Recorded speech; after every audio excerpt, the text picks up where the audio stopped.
pork belly ang ating niluto guys sa ating air fryer kasi medyo masama ang pakiramdam ko kaya niluto ko na lang siya sa air fryer.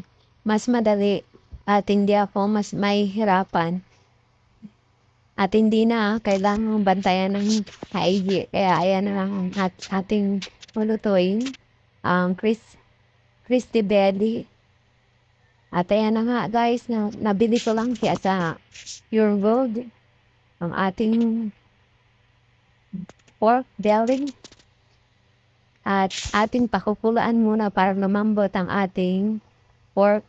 Nilagyan ko ng laurel, paminta, asin, at yun lang, papakuluan na natin. At ayan na nga guys, natapos na tayong magpakulo at lalagyan lang natin yan ng asin. Tapos ilalagay na natin sa air fryer. Ayan, hiniwa-iwaan ko pa lang ang ating pork para madali siyang maluto at maging crispy. Ayan, inaliguan ko lang siya ng asin guys. At pagkatapos yan, ayan na siya guys.